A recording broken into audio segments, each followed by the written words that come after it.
When an email attack becomes an incident, the hardest part is often not recognizing that something bad happened.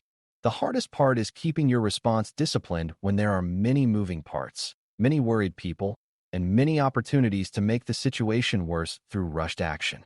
Email incidents can move fast because they touch people directly. They can spread through forwarding and replies, and they can involve both technical harm and business process harm at the same time. Managing an email attack incident means you contain the immediate risk, eradicate what enabled the attacker, recover operations and trust, and then educate in a way that reduces recurrence without blaming individuals. For beginners, it helps to remember that these phases are connected, not separate. If you contain poorly, eradication becomes harder. If you eradicate without evidence, recovery may relapse. If you recover without trust validation, the attacker may still be present. If you educate without clarity, people may either panic or ignore future warnings. The goal is calm control. You move through these phases with clear priorities, careful communication, and an evidence-driven mindset. Containment is the first phase because it stops ongoing harm and prevents spread, and email incidents often have multiple containment needs at once. If the incident involves a malicious link or attachment, containment includes preventing more people from interacting with it, because each new click can create new compromise. If the incident involves credential phishing and account takeover, containment includes limiting the attacker's access and preventing them from sending further malicious messages from a trusted account. If the incident involves BEC, containment includes stopping financial actions and freezing suspicious transactions quickly, because money can move faster than technical investigations. The containment mindset is to reduce risk now, even before you know everything. That does not mean acting blindly. It means choosing actions that are low regret, meaning they reduce harm across multiple possible scenarios. Examples of low-regret containment ideas include isolating a compromised account's ability to act, restricting suspicious messages from spreading, and tightening verification on financial actions. For beginners, the key is that containment is about controlling the situation's momentum, so the incident stops growing while deeper work happens. During containment, communication discipline matters because email incidents create a strong urge to forward the suspicious message to everyone as a warning. Forwarding can accidentally spread the malicious content, and it can also create panic if the warning is dramatic or unclear. A safer approach is to route reporting through controlled channels so responders can collect evidence without amplifying risk. Containment communication should be short, calm, and action-oriented, focusing on what people should do and what they should not do. It should avoid guessing about what the attacker did or what data is affected unless evidence supports it. It should also avoid leaking sensitive details, like internal system names or investigative methods, because email incidents can involve an attacker who is still monitoring communications. For beginners, the goal is to recognize that communication is a containment tool. Done well, it prevents more clicks and reduces rumor spread. Done poorly, it creates confusion, duplicated effort, and sometimes more compromise. Account containment is often central because many email incidents hinge on identity, and identity is how attackers scale. If there is evidence that a user entered credentials on a phishing page, you should treat the account as potentially compromised until proven otherwise.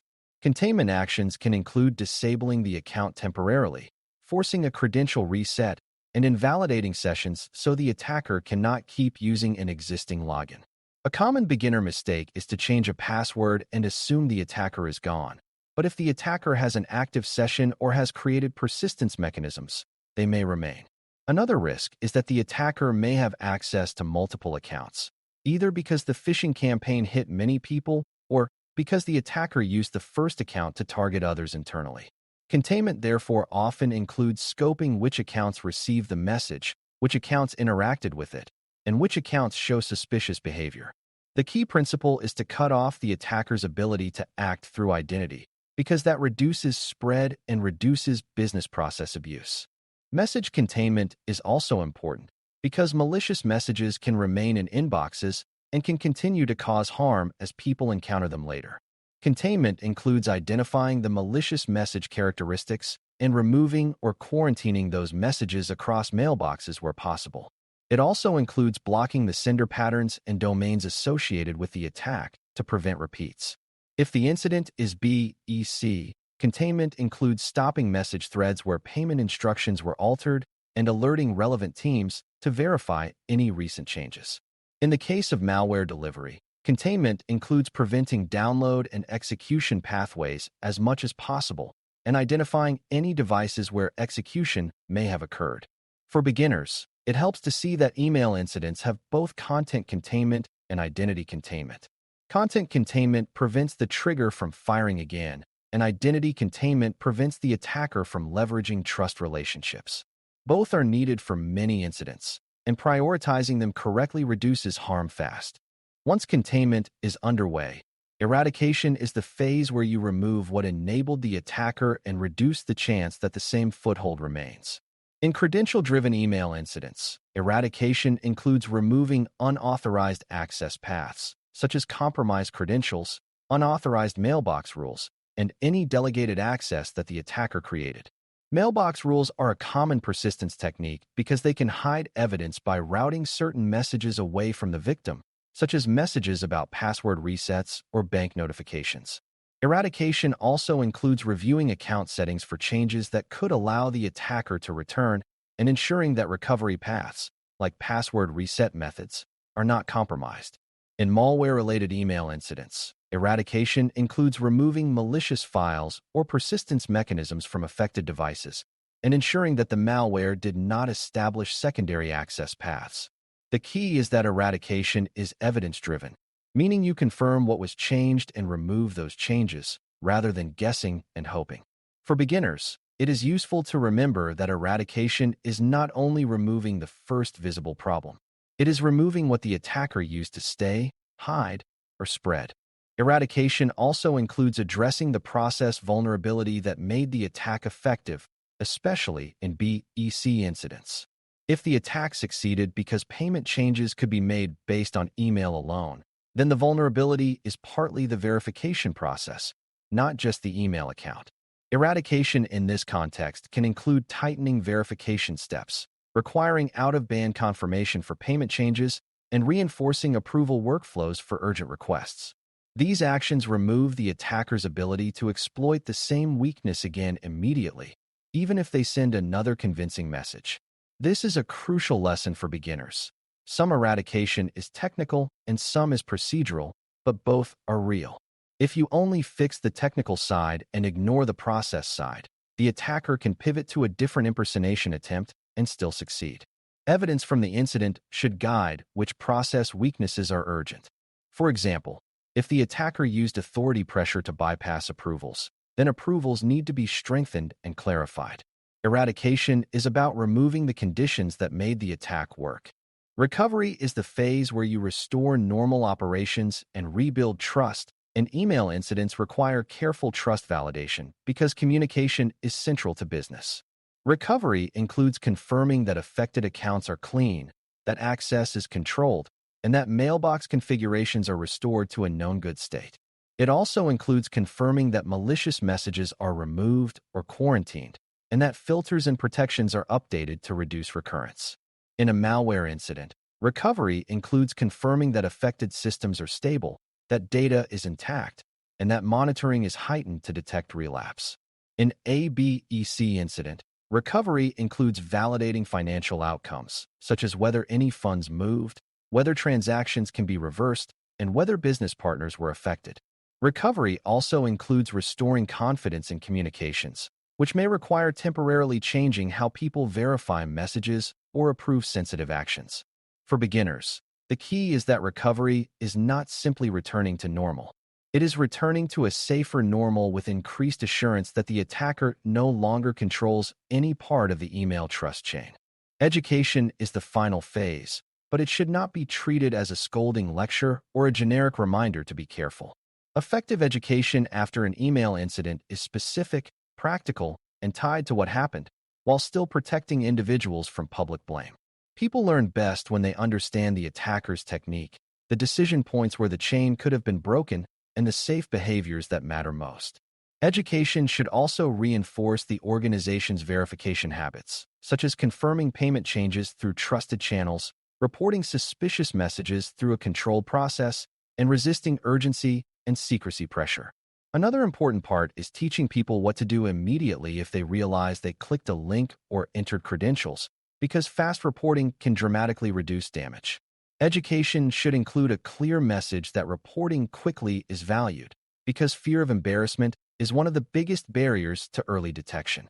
For beginners, the key is that education is part of incident prevention.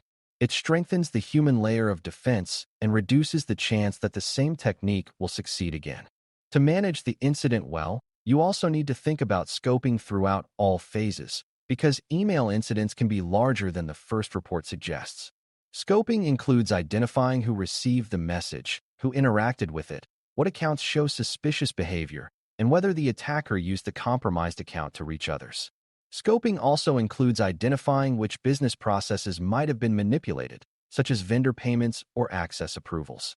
This scoping should be updated as evidence arrives, and communication should be adjusted accordingly without creating contradictions. For example, you might initially report that a phishing email is being contained, then later update that some accounts may have been compromised and protective actions are underway. The discipline is to communicate what is confirmed and what is being assessed, and to avoid turning early assumptions into facts. Scoping also supports remediation decisions, because it tells you where to apply fixes and where to increase monitoring.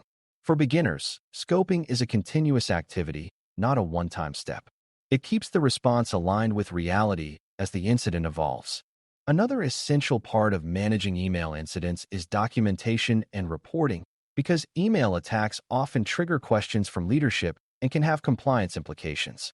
Documentation should capture the timeline of detection, containment actions, eradication steps, recovery validation, and educational communications.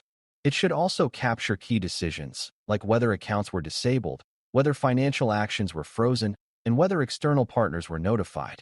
Good documentation supports learning, supports accountability, and supports any required reporting obligations. It also helps you improve defenses because you can identify where the process worked and where it created friction. For beginners, it is useful to think of documentation as memory insurance. During the incident, people are stressed and may forget details, but the report must be accurate and consistent. If you document as you go, you reduce narrative drift and improve the quality of post-incident learning. The biggest risk in this phase-based model is thinking that you finish one phase completely before moving to the next. In reality, containment, eradication, recovery, and education overlap. You might be containing the spread of messages while also eradicating mailbox rules in a compromised account. You might begin recovery actions while still scoping the full impact. You might begin education quickly to prevent further clicks while the investigation continues. The phases are still useful because they keep priorities clear, but the work is often concurrent. Managing concurrency requires coordination and controlled communication so that actions do not conflict. For example, you do not want to announce that the issue is resolved while eradication is still underway, and you do not want to push a broad warning that causes panic when a controlled targeted warning would be safer. For beginners, the key is to keep your mental model clear even when the tasks are overlapping. The model helps you avoid forgetting critical work, like trust validation and follow-up education. As you wrap up, managing an email attack incident is about controlling a fast-moving, human-centered threat without letting urgency drive sloppy choices. Containment stops the spread of malicious messages and cuts off attacker access, especially through compromised accounts and ongoing business process manipulation. Eradication removes unauthorized access paths, cleans up mailbox persistence, and addresses the technical and procedural weaknesses that enabled the attack. Recovery restores operations and rebuilds trust through validation, enhanced monitoring, and controlled restoration of communication confidence.